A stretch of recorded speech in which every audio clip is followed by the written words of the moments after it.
Vamos então, meus irmãos, para mais uma aula. É mais uma lição muito importante para nós. Uma lição que refere-se tanto à identidade de Cristo como sendo o bom pastor e também à nossa própria identidade como suas ovelhas. Nós cantamos o Salmo 23, lemos o Salmo 23 e a lição de hoje, não é? Tem tudo a ver com isso. Hoje nós vamos aprender sobre a doutrina da perseverança dos santos, ou como nós temos aqui no tema da lição, a perseverança final, não é? Os irmãos já têm aprendido bastante sobre essa doutrina, mas é sempre importante para nós refletirmos sobre essa doutrina e sempre relembrarmos, porque, meus irmãos, essa doutrina há muito tem sido odiada na história da igreja. Em toda a história da igreja, a doutrina da perseverança, não é?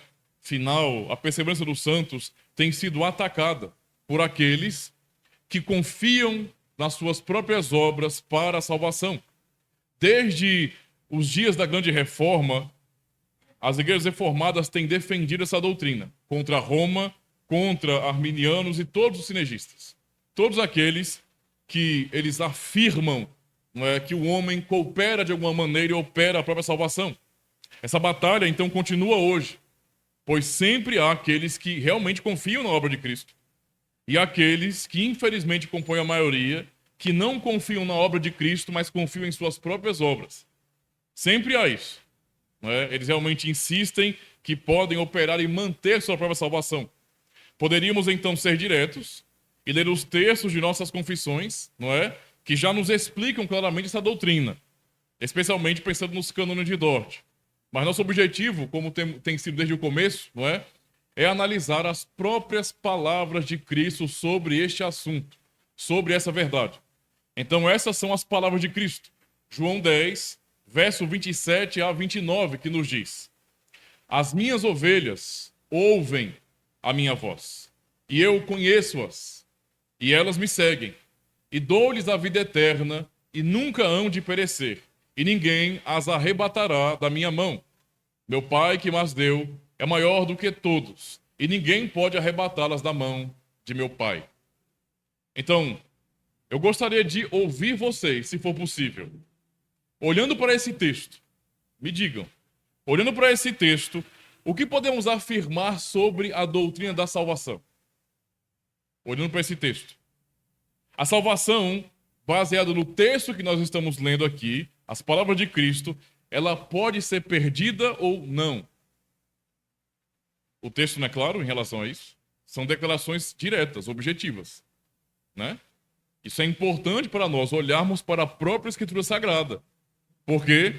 Porque é comum que a maioria daqueles que compõem a cristandade acharem, infelizmente, que o que estamos afirmando, o que eu estou afirmando aqui, é doutrina calvinista. Afirmar que isso é a opinião de alguém ou de um grupo ou de uma tradição teológica. Por isso, temos que olhar para a própria palavra de Cristo para sabermos a verdade, meus irmãos. Essas palavras de Jesus, então, levantam uma questão importante. É possível alguém que é salvo, um crente genuíno, tá? E aqui eu estou perguntando, pensando naquele que de fato é crente, naquele que nasceu de novo, naquele que foi regenerado pelo Espírito Santo. Este aí, o verdadeiro. Não é? É possível que um crente salvo, então, não é um crente verdadeiro, um salvo, é possível ele sucumbir e perecer eternamente e ser condenado? É uma pergunta importante. Um cristão pode cair da graça e se perder? Um cristão genuíno? Por uma lógica humanista, né? E quando eu falo humanista, é pensando em pessoas que dão ênfase ao homem, fazem de tudo para proteger o homem. Tais indivíduos facilmente fecham os olhos para a palavra de Deus, opa, paz, rejeitam a palavra de Deus, a Escritura Sagrada, ok? Eles não têm dificuldade em distorcer, em rejeitar e até negar. Mas, porque é a palavra de Deus. Porque quando o assunto é o homem, eles são ávidos defensores do homem, dos seus direitos, de suas liberdades, de sua capacidade e do seu poder. Eles são humanistas, que também são racionalistas. Ou seja, eles entendem, não é, que a mente do homem, do ser humano, comporta tudo. O ser humano pode entender tudo e tudo que não pode ser entendido pela mente humana não é verdade. Como se nós fôssemos basicamente deuses, para entendermos todas as coisas ou então para determinarmos por nós mesmos o que é a verdade. Pessoas assim, que são a maioria, diga-se de passagem, não é, colocam a vontade humana acima de tudo. E para essas pessoas, não é, a resposta se pode ou não perder a salvação é que sim. Eles vão dizer que pessoas podem perder a salvação, podem perder tudo nesse sentido, porque depende de cada um, de como usam o seu livre-arbítrio. Né? Eu tenho certeza que a maioria das pessoas daria essa resposta, porque para elas parece óbvio. Né? Mas a pergunta que importa para nós é o que Jesus disse. Né? O que Jesus disse? Pensem nisso, meus irmãos, pois o que Jesus diz em sua palavra é a verdade. Não é uma verdade, mas é a verdade. E, portanto, consequentemente, é o que importa. Nós temos que ser guiados por aquilo que Cristo disse, por aquilo que a Bíblia ensina, e não por nossos achismos, por aquilo que nós sentimos, não é, ao lidarmos com a palavra de Deus. Nós precisamos admitir o que a Bíblia ensina, se temos fé em Cristo, ainda que o que a Escritura ensina ultrapasse a nossa capacidade de raciocinar. Nós temos que sempre nos colocar na posição real nossa. Nós somos meras criaturas, pecadores, limitados, falhos, não sabemos de tudo, vamos morrer sem saber de tudo. Essa é a realidade. Então, como somos tão limitados, não é são, nem humilde, nem racional de verdade. Queremos questionar aquilo que a Escritura está dizendo, ou seja, aquilo que Cristo diz. Então, nos importa, não é, o que Jesus fala e não as opiniões de particulares. Por isso, a resposta de Jesus nesse texto aí, ela é muito direta, tá? Suas ovelhas, é o que ele ensina, suas ovelhas receberam vida eterna e esta bênção, que é a vida eterna, jamais pode ser perdida. É o que ele está dizendo aí no texto, né? Pois não depende das ovelhas. A salvação que as ovelhas têm não depende delas. Não foi operada por elas. Mas depende somente do bom pastor que concedeu essa bênção da salvação a estas ovelhas. Tá? Ele, ou seja, o bom pastor, as tem em sua mão e jamais podem perecer.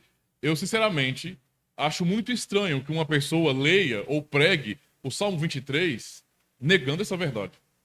Porque o Salmo 23 que nós lemos e cantamos, ele é um salmo que mostra um cuidado de Deus por suas ovelhas, que é um cuidado perfeito. Não é? As ovelhas vão passar por aquilo que elas tiverem que passar segundo a providência de Deus. Se é por vales sombrios, elas vão passar, e o Senhor não as abandona. Se é na presença dos inimigos, elas vão passar, e o Senhor não as abandona. E será assim, o pastor conduzindo as suas ovelhas aos pastos verdejantes, às águas tranquilas, até o fim, até estarem para sempre na casa do Senhor. Como alguém pode ler um salmo como esse, ou cantar, e ainda guardar em seu coração que, na verdade, as ovelhas se perdem? As ovelhas podem realmente perder essa bênção de Cristo, do bom pastor. Então isso não faz o menor sentido. O que nós aprendemos aqui, no texto, é que as ovelhas de Cristo não podem ser arrancadas de sua mão. Alguns, infelizmente, se chocam com isso. Parece que o homem não está preparado para admitir que Deus é Deus. O homem tem dificuldade com isso. Admitir que Deus é Deus. E que isso significa dizer que ele é soberano absolutamente, que ele é todo-poderoso e faz tudo o que quer conforme a sua vontade santa e perfeita. Este é Deus. E mesmo aquele que se chama cristão hoje tem dificuldade, tem receio, até medo e constrangimento em admitir que Deus é Deus de verdade. Eles querem um Deus o qual possa controlar. Eles querem sentir que estão no controle. Porque um Deus que controla tudo, não dá, isso para mim não dá. É inadmissível, né? Isso realmente é o que o homem tem na mente. Por exemplo, para alguns, quando o Senhor diz isso aqui, ó, Isaías 43, verso 13, ainda antes que houvesse dia, eu sou. e ninguém há que possa fazer escapar das minhas mãos. Agindo eu, quem o impedirá? É uma pergunta retórica do Senhor.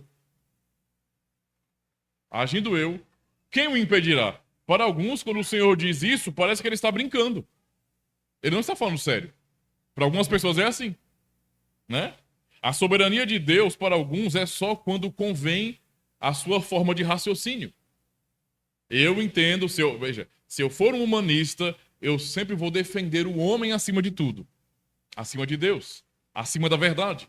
E eu vou proteger, se eu for humanista, eu vou proteger o livre-arbítrio, a liberdade, o poder humano acima de tudo. Nem que para isso eu tenha que sacrificar o texto bíblico, nem que para isso eu precise sacrificar os atributos divinos e diminuir e desconstruir Deus.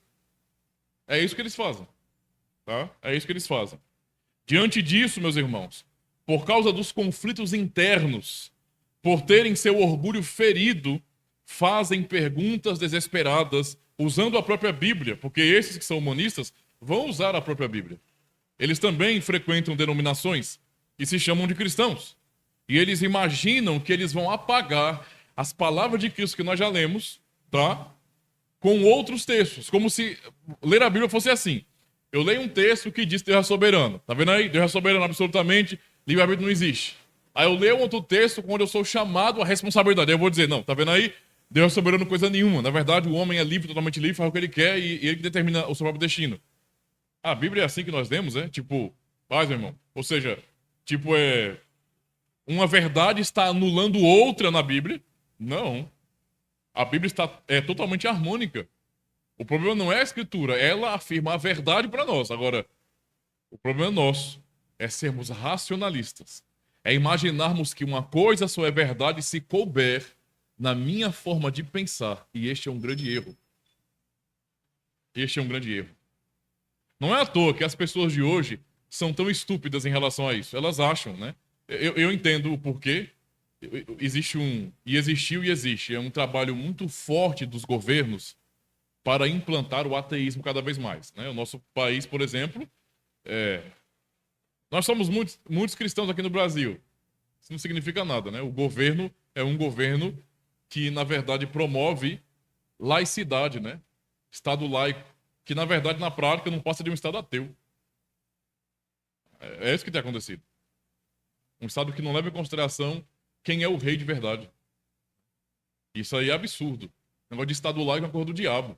Estado laico? Quem manda Estado laico? Quem é o dono de tudo isso aqui? Quem foi que criou tudo isso aqui foram os homens? Quem foi que nos deu o Brasil foram os homens, os próprios homens? Não, Deus criou tudo isso aqui. É dele, ele é rei. Né? Ele é o Senhor. Todos deveriam respeitar o seu nome. Mas é claro, né? Um dia vão ter que se ver com o rei de verdade. Né? O presidente não vai poder fazer nada nessa hora. Nada. Porque vão ter que lidar com o verdadeiro rei do universo. Tá? Mas eles usam textos, não é?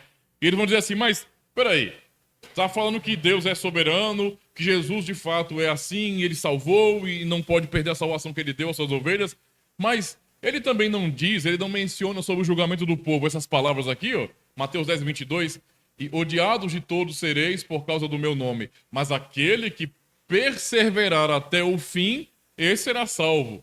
Ora, isso não significa dizer que a perseverança está totalmente na minha mão, na minha responsabilidade, e que então cabe a cada um perseverar, e estes que perseveram vão manter a sua salvação. Será que não é isso que Jesus está dizendo aí também?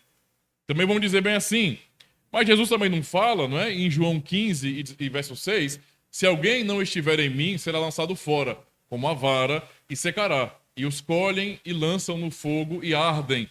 Se alguém não estiver em mim, então isso não implica também em que eu devo estar em Cristo, mas eu devo me colocar em Cristo, eu devo permanecer em Cristo por mim mesmo, eu fazendo. Esse é o raciocínio deles, né? Eles acham que, citando outros textos bíblicos, com isso eles vão, de alguma maneira, anular o que Jesus disse. Então é até comum, tá?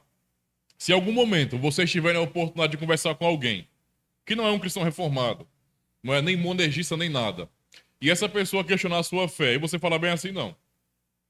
Imagina que alguém chega para você aí, um vizinho, um colega da escola, não sei. Então, fulano, eu sei que você é crente, que você é evangélico, que você é de uma igreja. É verdade que na sua igreja ensina que não se perde salvação, não é? Uma vez salvo, salvo para sempre? Que negócio é esse? Isso é uma heresia. Aí você não precisa ficar citando, não, porque Calvino, porque Lutero, porque. Não, esquece desses homens. Esquece deles. Não precisa deles, não. Tá? Eles nos ajudam a compreender, mas não precisa deles assim, não. Para mostrar a verdade para as pessoas, nós precisamos da palavra de Deus. E depois, os teólogos e a igreja é que devem concordar com a palavra. Se discordarem, nós vamos dar um chute neles, fora daqui. Entendeu? Ou seja, não tem que colocar essas pessoas, ou então a própria igreja, enquanto intérprete da palavra de Deus, como estando acima de tudo, não. Tem que interpretar de acordo com a escritura e concordar com ela. Se vier com encheção de linguiça, fora, meu amigo. Quer saber, não. E então mostrem o que Cristo disse. Olha aqui, ó. Lê esse texto da Bíblia. Lê esse texto da Bíblia. Como é que essa pessoa vai reagir, geralmente? Né? Eu falo isso por experiência, tá? Como é que a pessoa vai reagir?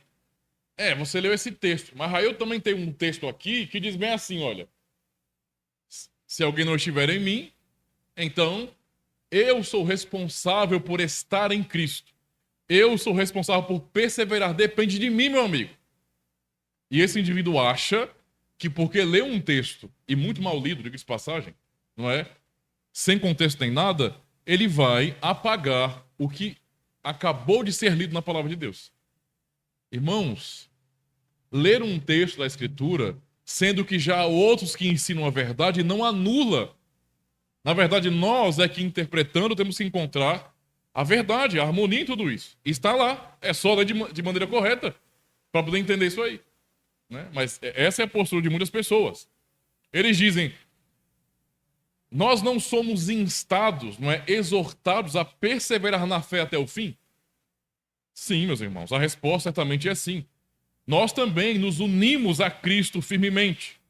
Mas a pergunta que nos importa é, veja, nós somos exortados, instados a nos unirmos a Cristo. Certo, isso não pode ser negado. É a verdade. Você está dizendo isso. Está nos ensinando a nossa responsabilidade de buscarmos a Jesus. E isso é para todos nós.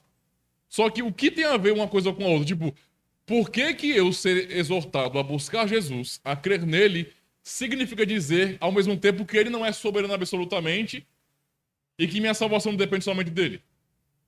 Pensar assim é loucura. A pergunta que deve ser feita é, beleza, eu devo realmente buscar a Cristo, estar firme nele? Amém? Essa é a verdade. A pergunta é, você consegue? Como é que você se firma em Cristo? Da onde vem a sua firmeza no Senhor? Da onde vem a tua fé em Cristo? É você que se liga a Cristo ou Cristo que te liga a Ele? Isso é importante compreender, tá? Porque quando agimos assim, nos firmando em Cristo, buscando a Cristo, não é? Esta fé que temos foi operada por Ele. E eu já li esse texto para os irmãos N vezes, mas vale a pena ler de novo. Filipenses 2, verso 12 e 13, que nos mostram a nossa responsabilidade e a soberania de Deus em operar tudo aquilo que Ele nos ordena operar. Que é o que está escrito aí. De sorte que, meus irmãos, meus amados, assim como sempre obedecestes, não só na minha presença, mas muito mais agora na minha ausência, assim também operai a vossa salvação com temor e tremor. Olha a responsabilidade. Operem, desenvolvam a salvação de vocês. Agora o verso 13. Porque Deus é o que opera em vós, tanto o querer como o efetuar, o realizar, segundo a sua boa vontade. Deus opera o querer, ou seja, a vontade, e a ação, o realizar. Tá vendo? É o que a Escritura está dizendo. Aí a pessoa que é humanista olha para um texto desse, não, eu não aceito isso, porque se for assim, então, a minha liberdade fica onde? O meu poder humano fica onde? Por quê? Porque são defensores do homem e não da glória de Deus. Esta é a grande diferença entre nós reformados e o que popularmente se chama de evangélico hoje. A grande diferença. Tá? uma das grandes diferenças. Para nós, só lhe deu glória, isto é, glória somente a Deus, é na vera, é verdade, é firme. É isso. Para essas pessoas, não tem significado. Porque o homem precisa ser preservado em tudo. Mexa em tudo. Distorça a escritura. Mude tudo. Só não mexa no homem. O homem tem que ter o seu poder preservado. Jesus nos mantém, meus irmãos, e preserva. Ele preserva. Ele é o pastor. Lembremos do Salmo 23. O que o Salmo 23 nos diz, meus irmãos? O Senhor é o meu pastor. Nada me faltará. Deitar-me faz em verdes pastos. Veja, a analogia de ovelha. Não é a ovelha que procura sozinha, nesse texto, os pastos verdejantes para se deitar. É o Senhor quem conduz ela até lá. Ele faz as ovelhas se deitarem nesses pastos, ou pastarem ali. Percebe? É Deus fazendo, não é? E ele fala, guia-me mansamente às águas tranquilas. Nós não vamos às águas tranquilas sozinhos, é Deus quem nos leva lá. É o que o Salmo está ensinando aqui, né? E assim por diante. É Ele quem refrigera a nossa alma, tá? Ele nos guia, no verso 3, né? Pelas veredas da justiça. Percebe? Deus refrigera a nossa alma e Ele nos guia pelas veredas, pelos caminhos da justiça. Nós andamos na justiça do Senhor porque Ele nos guia nessa justiça. Não somos nós nos justificando ou alcançando justiça por nossos esforços, por nossa inteligência, mas é Ele nos guiando por seus caminhos de justiça, tá? E Ele faz isso por quê? Por amor do seu nome. É o que o Salmo nos ensina, não é? É o que o Salmo nos ensina. E até no verso 4, ainda que eu andasse pelo vale da sombra e da morte, não é? Não temeria mal algum, porque tu estás comigo. A tua vara e o teu cajado me consolam, não é? Essa ideia de vara e cajado, o cajado que o pastor usa tem essa função dupla. Para a ovelha quer sair, né? Tem um formato assim, tipo de guarda-chuva. A ovelha vai sair, ele bota aqui, ó, e puxa, né, a miserável, porque ela é teimosa às vezes. Ou então dá uma lapada na cabeça dela. É literalmente falando que a exortação do Senhor nos consola. E não é isso mesmo. Nós muitas vezes queremos seguir o nosso próprio coração, né? Pecar, e o Senhor vem e nos exorta, nos fala por sua palavra, toca lá no fundo do nosso coração de coisas que só nós sabemos, e Ele vai e mostra para nós, na pregação, no ensino, Ele está fazendo isso. Tudo é o Senhor fazendo, é o pastor, né? Não a ovelha. Nessa dinâmica de ovelha, né? Essas ovelhas humanistas acham que elas realmente são autônomas de verdade, né? Elas têm o poder, né? Então, Jesus nos mantém e preserva, e assim nós resistimos até o final e somos salvos. Então, nota bem. Somos chamados a perseverar. Mas perseveramos porque Jesus nos mantém e preserva. As ovelhas, na dinâmica do Salmo 23, no caso, eu estou falando de pessoas, né? Mas usa essa analogia de ovelhas. Aquele que é de Deus, que é uma ovelha do Senhor, no Salmo 23, ele persevera até o fim. No entanto, quem o faz chegar lá, quem o preserva para que ele persevere, é o Senhor, o pastor. É Deus, né? Ou seja, essa é também a obra da graça de Deus sobre suas ovelhas. Se a fé de uma pessoa é baseada em sua própria decisão, sua obra de fé antes que uma obra da graça, ou seja, essa pessoa está sempre sob o risco de mudar sua decisão. Não é assim? Se a pessoa entende que a relação com Deus, o ser de fato de Cristo, é uma mera questão de decisão, e saibam que boa parte dos cristãos pensam assim, não é à toa que existem apelos no final do culto, né? O evangelismo moderno, moldado, né, por um monte de malucos na história, me perdoe por dizer isso aí, né? As pessoas da internet que vai, como é que pode evangelização? Mas estão não evangelizando, mas iludindo. Porque quando falam, aceite Jesus, aí tudo é uma decisão. Aceite Jesus. Aceite Jesus. A pessoa vai lá e, tá bom, eu aceito. Repita a oração do pecador. E as pessoas são ensinadas com essa atitude, com essa prática, de que tudo depende de uma simples decisão. A minha decisão. Tipo, veja, toda a eternidade, né? A situação real nossa diante de Deus. Eu vou para o inferno. Eu vou ser condenado pelo Senhor. E a única coisa que pode mudar isso não é o poder de Deus, não é a vontade de Deus ou a obra de seu filho, é a minha decisão. Aceite Jesus. Aí o indivíduo não é crente, ele toma a decisão porque o crente tolo, o palhaço que está na rua evangelizando, leva o indivíduo a uma decisão. Aí o indivíduo não é uma pessoa de Deus de verdade, mas religiosamente ele, tá bom, o crente veio, disse que eu tenho que aceitar Jesus para dormir no inferno, então eu aceito. E a vida inteira ele vive como ímpio, mas eu aceitei Jesus. Eu aceitei Jesus. Eu até falei para vocês uma vez, né, sobre um desenho. Eu não sei bem qual é o nome do desenho. Eu sei que é um desenho aí de... Não é um desenho para criança, é um desenho que tem muitas críticas a tudo. E tem muitas críticas, realmente, tem coisa feia no desenho. Eu não sei bem o desenho. Mas tem um corte, né, que eu vi no YouTube desse desenho. Tem um tempinho que eu falei para vocês isso aí. Onde um famoso terrorista, não é? Que era chamado Osama Bin Laden. Né? Talvez os mais jovens não tenham ouvido falar de Osama Bin Laden, eu não sei, já ouviram? Pois bem, esse terrorista tocou o terror, né? Literalmente, né? E a mídia só falava dele na época, agora todinha. Aí nesse desenho tem ele, né? Como personagem. E ele aprendeu com os crentes que se você aceitar Jesus, tudo tá resolvido. Tudo. Então, a cena do desenho mostra helicóptero chegando na casa onde ele estava e os policiais, os agentes iam para matá-lo mesmo, né?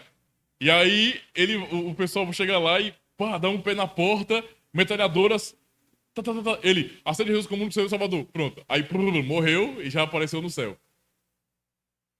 Então, isso é claro que é uma zoeira, né? Mas é uma crítica que, infelizmente, o desenho está fazendo a cristãos evangélicos, mas, infelizmente, a crítica está correta.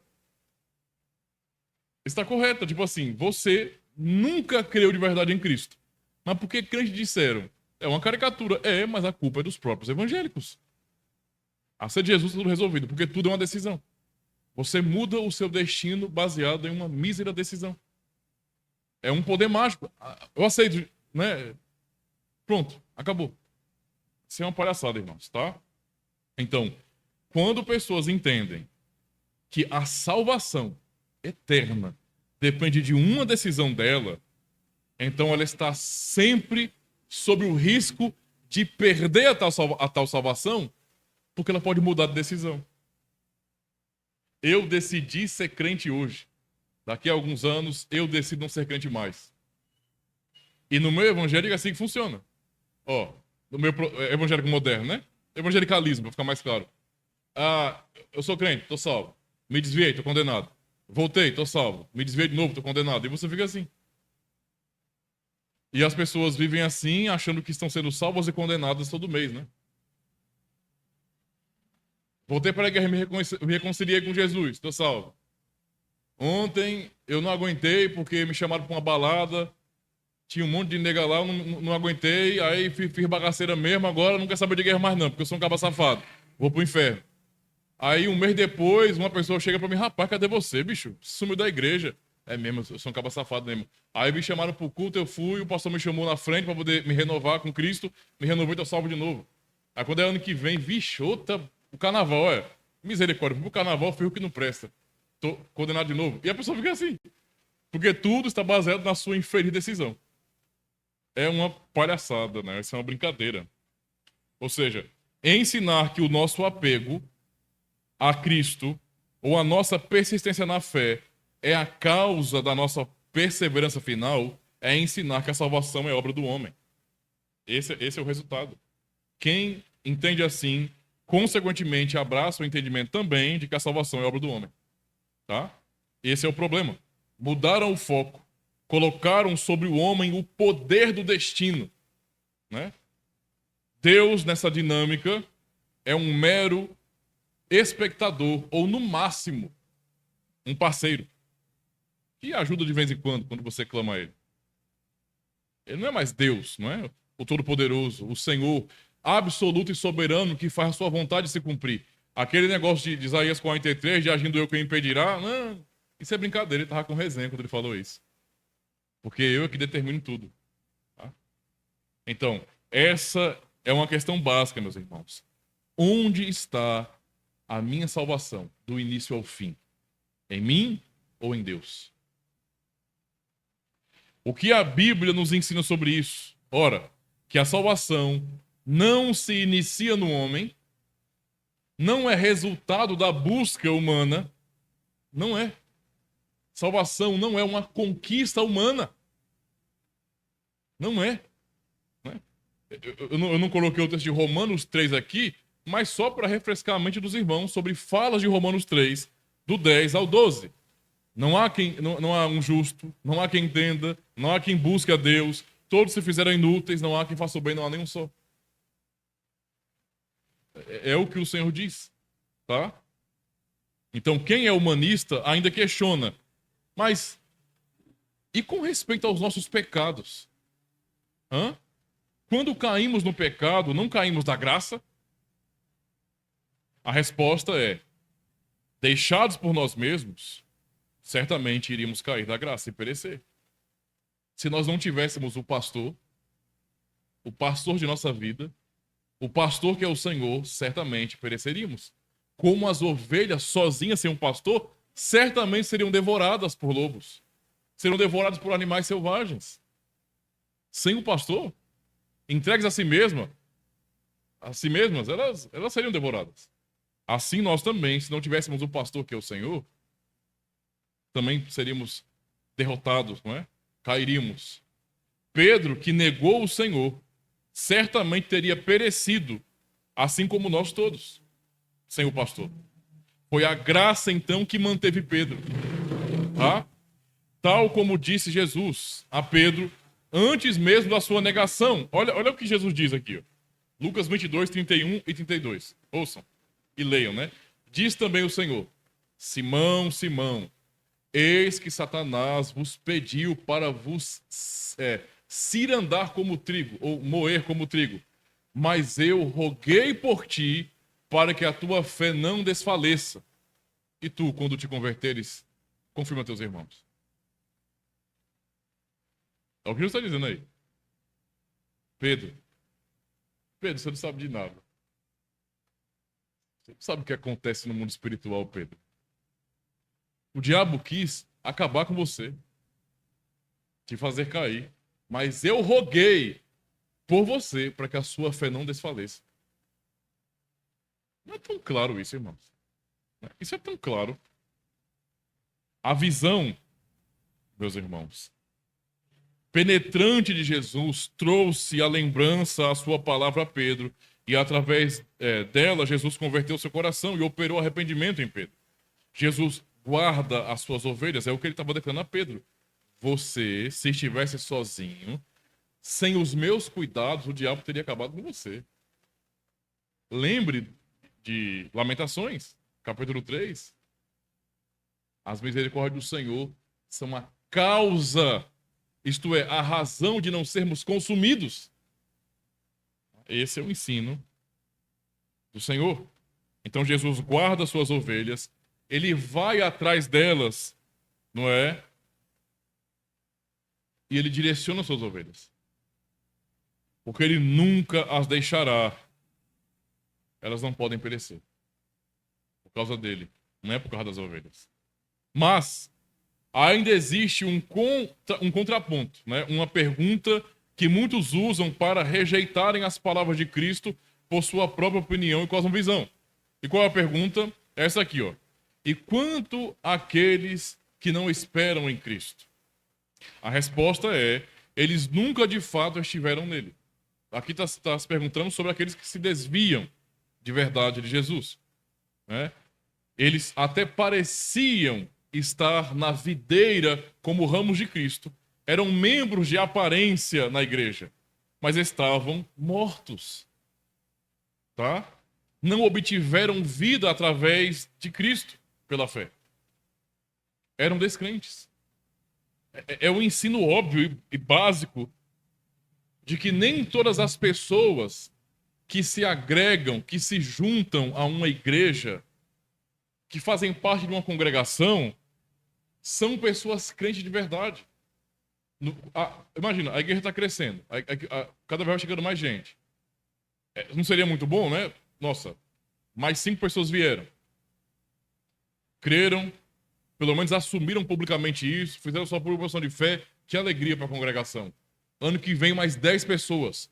Nossa, mais 10 pessoas, depois mais 10. Então vamos ter que arrumar um salão maior. Eu oro por isso, desejo isso muito. Mas no que há um crescimento, eu tenho que reconhecer também que nem todos que vieram e alegremente abraçaram a congregação são crentes de verdade. Há joio no meio do trigo. Há indivíduos que nunca creram no Senhor Jesus de verdade. Eles estão no contexto por razões outras, não Cristo. Estão porque gostam de alguém, estão porque se acostumaram com o ambiente, estão porque têm amizade na igreja, estão porque não sabem mais o que fazer da vida, estão porque não tem nada para fazer mais lá fora, estão porque são pessoas mais moralistas e entendem que acham que a religião é uma coisa boa. Uma pessoa que está numa igreja porque acha que uma religião é uma coisa boa, vai pro inferno, filho. Com tripe e tudo. A pessoa está numa igreja porque ela acha que religião é uma coisa boa, bem, eu acho que religião é uma coisa boa. Mas com essa lógica, você poderia praticar qualquer religião. Qualquer religião. Entendeu? Qualquer religião. Qualquer religião vai ter algum aspecto positivo social. Então, a razão para estarmos numa igreja não é porque a religião é boa. Não é porque praticar uma religião é uma coisa boa, é uma coisa nobre. Não. Eu só estou numa igreja porque aquele que me salvou me chamou para congregar. Essa é a única razão. Se ele não tivesse me chamado, o que eu estaria fazendo aqui? Seria só um clubinho social. Então presta atenção nisso aí, tá? Há pessoas que nunca foram crentes. Jesus ensina isso. Jesus é tão maravilhoso em relação a nos orientar, meus irmãos, a orientar suas ovelhas, que ele não só dá segurança às ovelhas, mas sabendo do que acontece na realidade, não é? De que a sua própria igreja veria membros comungantes, muitas vezes, se apartarem da fé, negarem a Cristo e voltarem à lama, não é? Ao chiqueiro, ao que é porco lá fora. Ele já fala o porquê disso. Por exemplo, em Marcos 4, verso 16 e 17, isso aqui é o contexto da parábola do semeador, que ele conta para os seus discípulos. Ele fala bem assim, olha, e da mesma forma, os que recebem a semente sobre pedregais, os quais, ouvindo a palavra, logo, com prazer, a recebem, mas não têm raiz em si mesmos. Antes, são temporários. Depois, sobrevindo a tribulação ou perseguição, por causa da palavra, logo se escandalizam. Ele está usando a parábola do semeador para falar que há indivíduos que não têm a fé verdadeira como raiz. Então, aprendam, irmãos. Entusiasmo intelectual e emocional não são sinônimos de fé.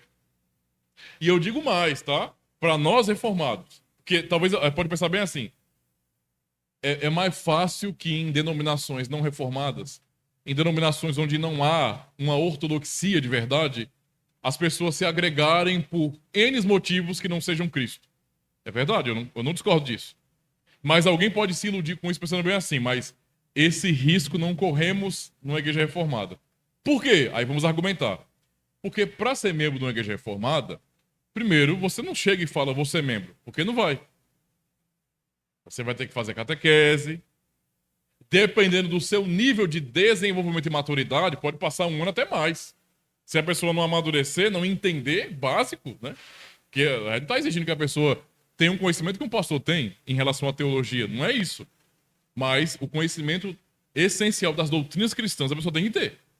E aí passa por tudo isso, entende toda a lógica do ensino que o pastor está ministrando. Entendeu, irmão? Entendi, pastor.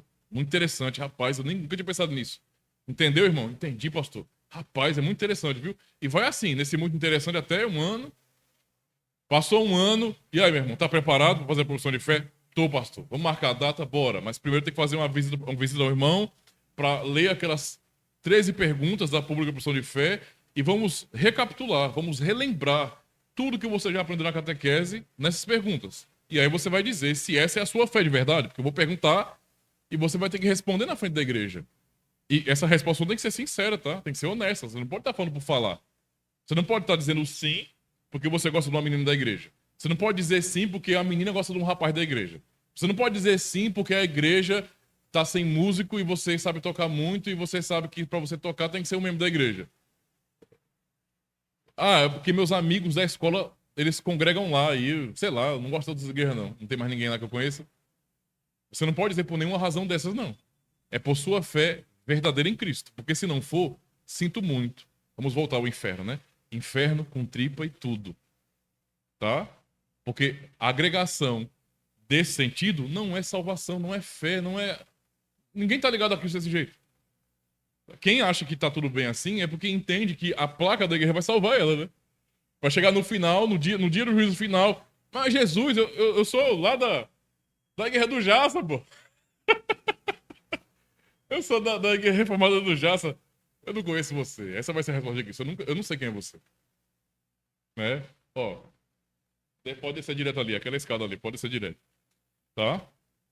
Vá diretão ali. Não precisa nem fazer curva, é só descer direto. Certo?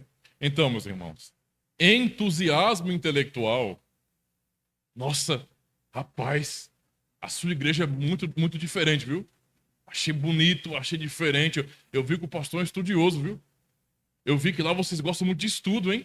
Rapaz, eu vi, ó, hinos lá que vocês não cantam essas músicas aí, gospel, que fica toda hora dizendo que é eu, é eu, é eu, é eu. Sabe? É minha glória, é Deus vai me abençoar, eu vou ser vencedor. Vocês cantam salmos? Rapaz, que coisa maravilhosa, hein? Nunca vi. Tem nenhuma igreja aqui assim, não. E a pessoa, ela se empolga intelectualmente com a igreja. Ou se emociona com isso. E isso não é sinônimo de fé, não, tá? Eu já vi. Se não fosse assim, membros de igrejas reformadas não se desviavam. Olha só. E eu já vi isso acontecer e vocês viram também. Né? Nem todo mundo que estava aqui no começo está. Teve um monte de gente que vazou, foi embora. E sabe o que é maravilhoso de você observar? Maravilhoso, assim, entre aspas. É você verificar que enquanto a pessoa está usufruindo, quando ela sente que, sei lá, ela pode oferecer alguma coisa, ela tá aqui. Mas quando ela, eu acho que isso aqui não é pra mim, eu não sei, não pensa duas vezes. Vai embora, bata a poeira do pezinho e tchau. Não se preocupa com a congregação, não se preocupa com como os irmãos vão ficar. Ela se preocupa com a própria dor. Eu vi um monte de gente saindo de guerra assim. Quando assumi como pastor, e eu, não somente eu, muitos outros pastores. O pastor Ezequiel sabe disso na prática, eu sei disso na prática. O que é você começar a pregar a verdade e ver um monte de gente saindo. Ó. E começou a expor a palavra de Deus, começa a sair o bando de joio, porque não suporta a palavra. Acontece, irmãos. Acontece. E aí, Jesus, ele não nos deixa sem saber o porquê dessas coisas. Mas então, esses que se desviam, isso não é uma prova que as ovelhas perdem a salvação? Se eu afirmar isso, eu estou contradizendo o que Cristo disse. Entendeu? Eu estou contradizendo o que o Senhor Jesus disse. Mas a pessoa vai pensar bem assim, mas se eu vejo a pessoa se desviando, então perde salvação sim. Porque a pessoa não aceitou Jesus lá e porque agora ela se desviou. Então ela perdeu a salvação? Jesus explica por que isso acontece. Olha, 1 João, capítulo 2, versos 18 e 19. Filhinhos, é já a última hora.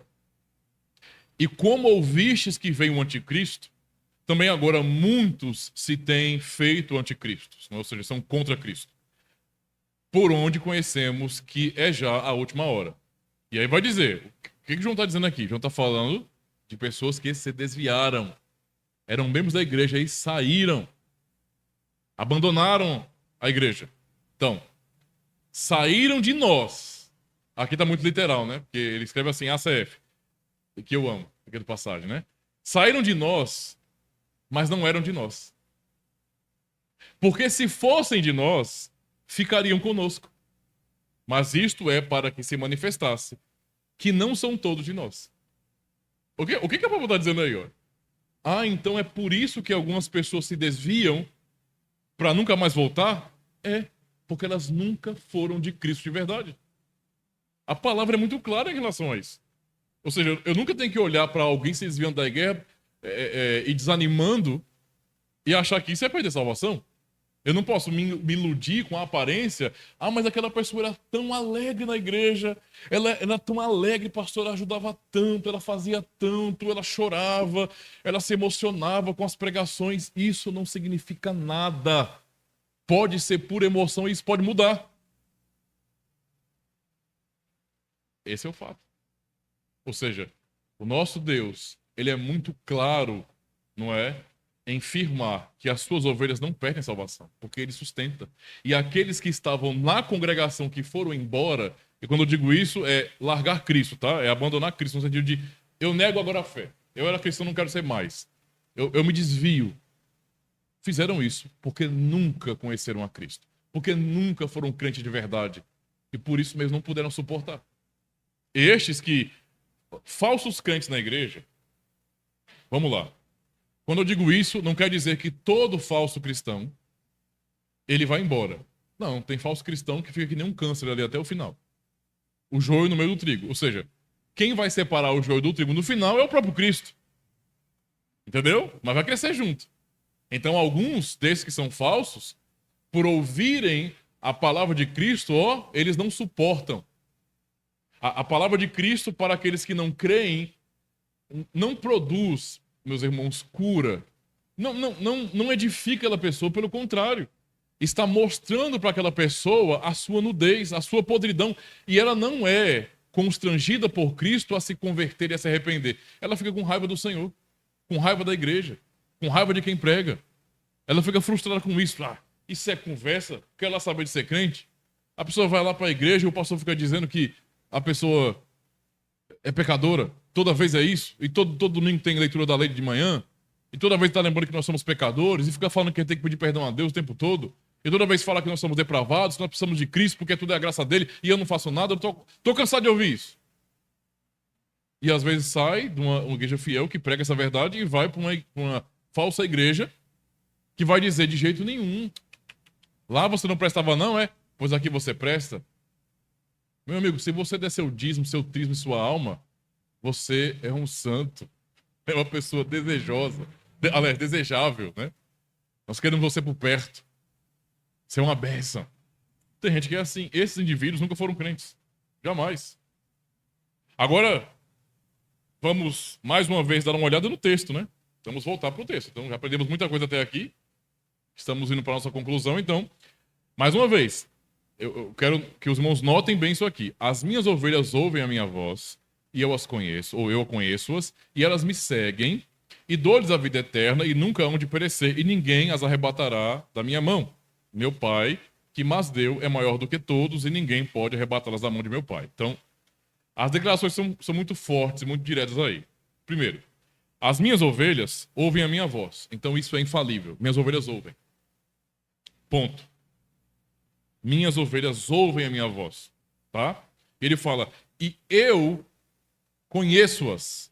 As ovelhas ouvem a minha voz, elas são minhas, elas me ouvem. Elas reconhecem a minha voz, elas sabem que eu sou o pastor dela. Quando eu falar, elas ouvirão minha voz. Elas me darão ouvidos, tá? E eu conheço as minhas ovelhas. Eu sei quem elas são, tá? E elas me seguem. Sequência aí, lógicas. Ou seja, segura. Então, há ovelhas que são de Cristo, As ovelhas ouvem a sua voz, essas ovelhas que são de Cristo, que ouvem a sua voz, seguem a Cristo. É o que ele está declarando aí. E mais, né? Ele vai dizer, e dou-lhes a vida eterna. As ovelhas que são dele, as quais ele conhece e que ouvem a sua voz. A estas ovelhas que são dele, ele está dizendo, eu dou-lhes a vida eterna. Eu dou a vida eterna. Como é que Jesus pode dizer que dá a vida eterna às suas ovelhas e essa vida eterna tem um fim? Eu acho que quem pensa assim não sabe distinguir a diferença entre eternidade e não eternidade. Eternidade e tempo. Tempo tem limite, gente. Começa agora, termina depois. Né? Tem um limite. Isso é tempo. É ao contado. A eternidade é oposto ao tempo. Eterno é eterno, não tem fim, não acaba. Como é que ele dá vida eterna às suas ovelhas? Que ele já disse, ele conhece e ouvem e seguem a ele.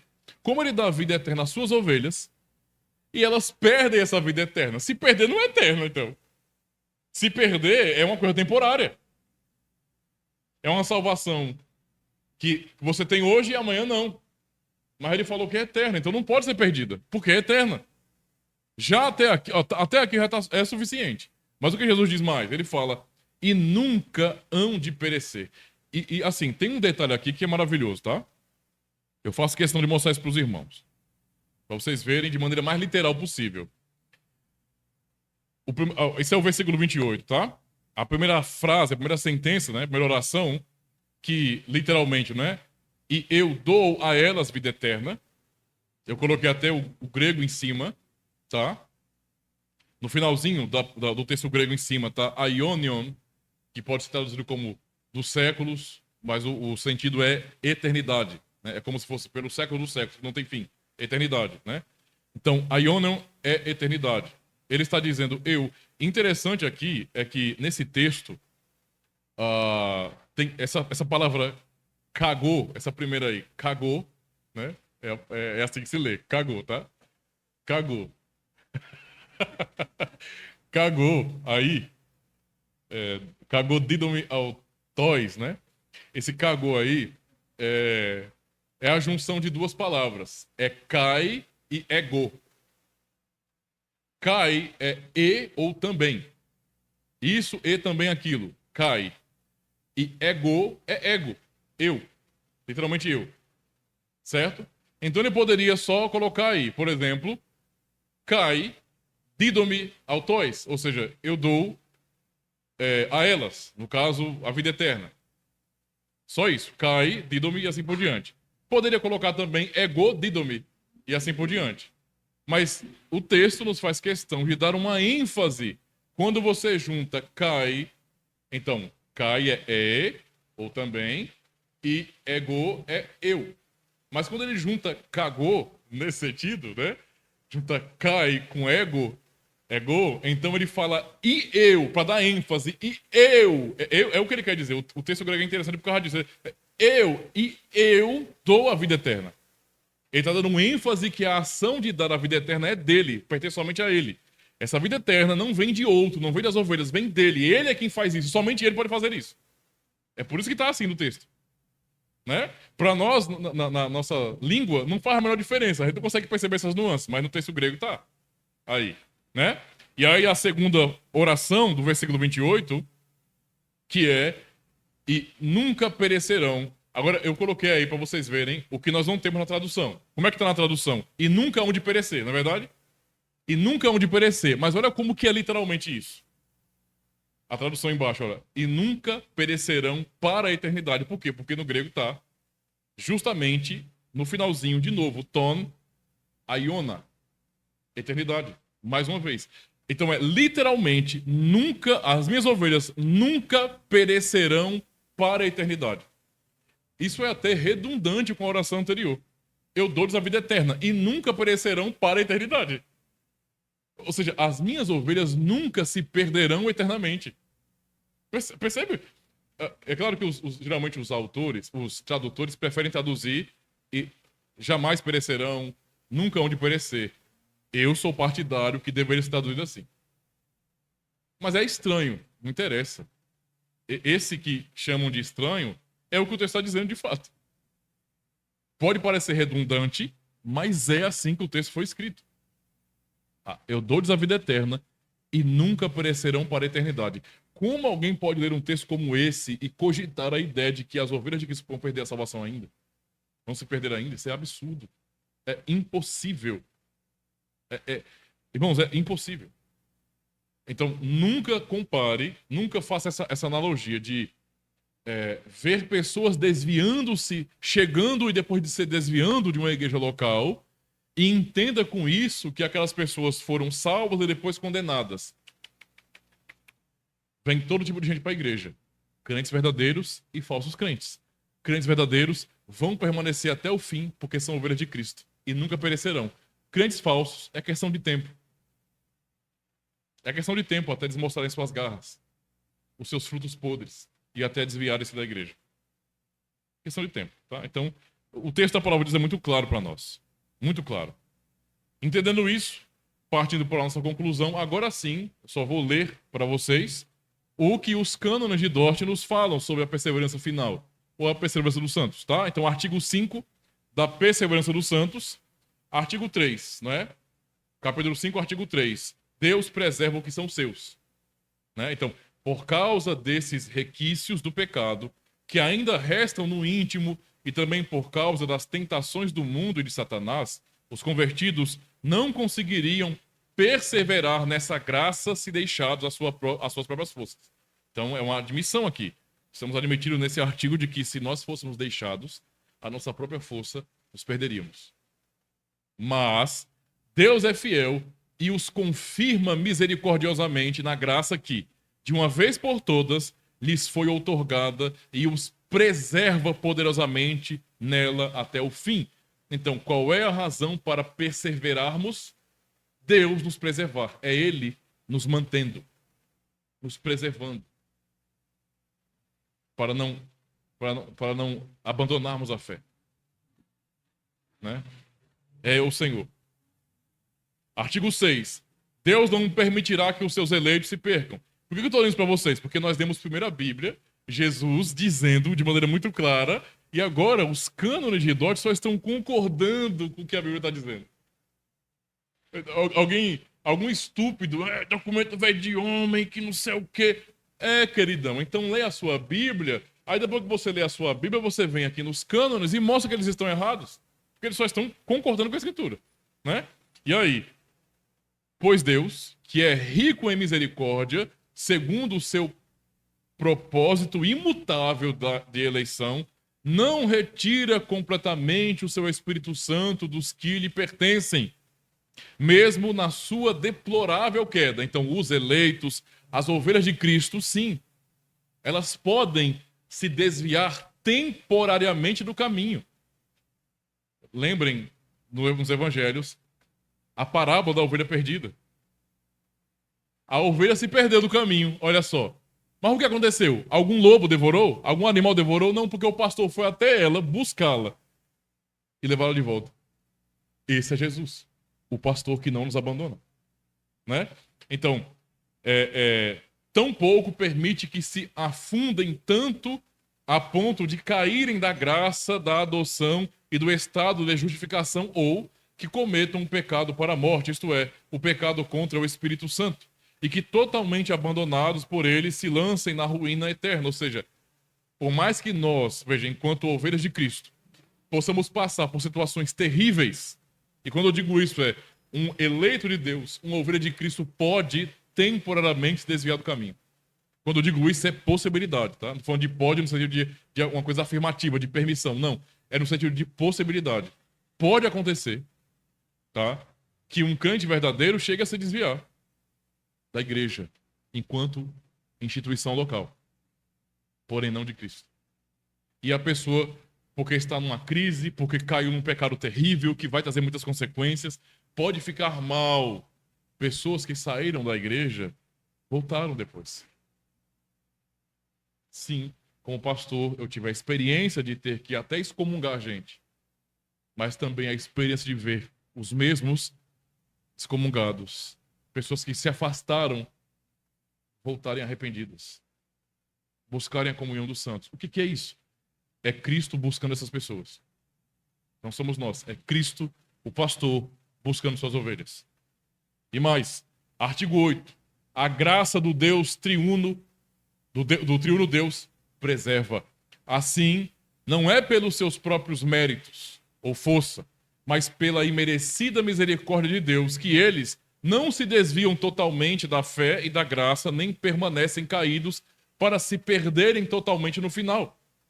Quanto a eles, isto facilmente poderia acontecer, e aconteceria sem dúvida, mais uma vez. Entende? Está sendo dito aí que, veja, não é pelos méritos nossos, por nossos esforços, mas somente pela misericórdia e merecida de Deus. Se estivéssemos aos nossos próprios cuidados, se não tivéssemos um pastor fiel, que é o Senhor, certamente nós nos perderíamos para sempre. Então a razão para a permanência e para a perseverança é a preservação desse pastor sobre nós. Essa é a razão. E então, mas quanto a Deus, não há a menor possibilidade de que isso aconteça, pois o seu conselho não pode ser mudado, a sua promessa não pode falhar, o chamado segundo o seu propósito não pode ser revogado, o mérito, a intercessão e a proteção de Cristo não podem ser anulados, e o selar do Espírito Santo não pode ser frustrado nem destruído. Deus é maior do que nós. O amor dele, o seu poder e a sua fidelidade é maior do que as nossas mazelas. É maior do que os nossos pecados. É maior do que as nossas fraquezas. É nele que estamos firmados. E por fim, artigo 15, a doutrina é odiada por Satanás, mas amada pela igreja.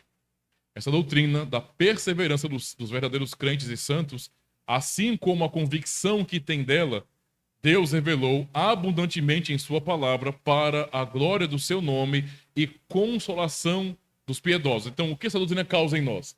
Primeiro, ela nos leva a glorificar a Deus. Senhor, é o Senhor que me sustenta. Eu não estou aqui por minhas forças, mas por conta da tua graça. É o Senhor que me sustenta, a glória é tua. E nos traz consolação. Porque uma vez sabendo que Ele não nos abandona, que estamos em sua mão para sempre, nós descansamos com gratidão. Senhor, obrigado. Eu sei do meu coração, eu sei quem eu sou, miserável pecador. Se não fosse a tua graça, eu não permaneceria. Mas graças a Deus por Jesus Cristo, bom pastor, é que eu estou aqui. Né? Ele é quem a imprime nos corações dos crentes. Então essa certeza vem do Senhor. Tá? Não vem do intelecto, vem do Senhor. É algo que a carne não compreende, que Satanás odeia, que o mundo zomba, que os ignorantes e os hipócritas ultrajam e que os heréticos atacam. Olha a equipe, né? O time do cão, né? A equipe ali. Ó. Essa doutrina verdadeira é algo que a carne não compreende. Não adianta vir com racionalismo. A palavra de Deus é a verdade. Muito além do que eu, como homem, posso dizer e compreender. Então a carne não entende, tá? Satanás odeia. Por que Satanás odeia essa doutrina? É óbvio. Satanás não quer ver pessoas firmes em Cristo e consoladas com a salvação. O que Satanás quer? Ver pessoas com medo. Misericórdia, se eu não jejuar, vou pro inferno, rapaz. O diabo quer ver isso. Misericórdia, se eu não der o dízimo para a igreja, o pastor falou que eu tenho que dar o dízimo, aí eu dou. Aí ele falou que tem a campanha das causas impossíveis, aí eu dou. Aí ele falou que eu também tenho que dar as primícias, aí eu dou. Aí ele falou que eu tenho que fazer um desafio de fé, e eu faço. E ele ainda falou que eu tenho que jejuar, né? Falar que nem o meme. O meme, aquele meme lá do rapaz lá. Como é que é? Negócio difícil é ser evangélico. Quem disse que é fácil ser evangélico tá mentindo. Que não pode nada, né? Não pode nada, né? Pode de novela.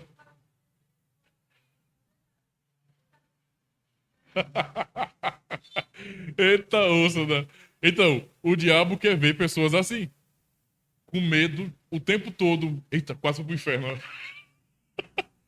Rapaz, ele quer ver isso? Então, é claro que ele odeia uma doutrina que ensina ao crente que Cristo os ama, os salvou, e ninguém pode tomar das mãos de Jesus as suas ovelhas. O diabo odeia isso, né? Odeia, tá? O mundo zomba. O mundo zomba, porque o mundo não crê na salvação. Os ignorantes e os hipócritas ultrajam e os heréticos atacam. Quem ataca a doutrina da segurança da salvação não passa de um herege. Ah, mas eu sou evangélico, pai do Senhor, irmão. Herege. Por quê? Porque eu não creio na salvação, que isso deu de verdade, e eu creio que depende de mim. Herege. É porque eu quero? Não, é porque você está negando o que Cristo disse. Ele falou A e você falou B. Eu tenho que ficar com quem? Com o que você diz ou com o que Cristo diz? Com o que Cristo diz. Ele é o Senhor, ele é o pastor, você não. Então, se você não crê como ele ensinou, você é um herege. Não tem outro nome para você. Herege. Né? Não ficar inventando, não. É herege mesmo, acabou. A noiva de Cristo, por outro lado, sempre amou muito eternamente esta doutrina e sempre a defendeu firmemente como a um tesouro de valor inestimável. É por isso que nós, irmãos, hoje, assim como nossos pais na fé no passado, eles não se calaram, eles não aceitaram que os heréticos dominassem, não é, e determinassem a verdade. O que seria a verdade? Não, eles sempre batalharam pela fé. Hoje é o que fazemos também. Por mais que o mundo todo, a maioria pense o contrário de nós, quem está com Deus está na maioria. Entendeu? Reformados. Vocês são um grupinho pequeno. Eu não estou contando com reformados de outras ou denominações, mas apenas pensando na Confederação das Igrejas Reformadas. 1.000 membros no Brasil inteiro. Aí depois colocamos os outros. Vocês são um grupinho pequeno. Olha a quantidade de evangélicos. Eles neopentecostais, pentecostais, eles lotam estádios. É a coisa mais fácil do mundo. É um mar de gente. E vocês são um grupinho pequeno. A gente faz um evento ali, ó, lota tudo. Tem que pedir até para a prefeitura para poder colocar os cavalos na rua, separar porque é gente, viu? Lota a orla. E vocês fazem uma noite de louvor. Quando vem um visitante é uma alegria. Quando vem um, né? E nós pensamos assim. Nós somos a maioria. Nós seguimos o bom senso, porque para nós isso é muito lógico. Repito, quem está com Deus, quem está com a palavra, é maioria. Então, ó, o que a maioria pensa, pouco importa para nós. É o que a Escritura diz, Jesus diz. E nós já lemos. As ovelhas de Cristo não perdem a salvação. Ele não deixa. Pois, então cremos na palavra de Cristo e não na palavra dos homens. Então, e Deus, contra quem não vale conselho nem força alguma, prevalece. Cuidará, algo for alguma prevalece, cuidará para que ela continue a fazer assim. A esse Deus somente, Pai, Filho e Espírito Santo, seja a honra e a glória para sempre e amém. Essa é a doutrina da perseverança final dos santos. Amém? Se você chegou até aqui e gostou desse vídeo, então aproveita e se inscreve no canal. Aproveita também e já deixa o seu joinha, porque isso ajuda bastante o canal. E deixa o seu feedback, faz um comentário aí, tá bom? Isso é muito importante, porque mostra engajamento aqui no canal também. E é claro, compartilha o link desse vídeo com todo mundo que você conhece nas suas redes sociais, grupos de WhatsApp, de Telegram, ajuda o canal aí. E se você quiser cooperar, para que o canal avance em termos de literatura, então está aqui o Pix. Fique à vontade. Aproveita e assista mais um vídeo.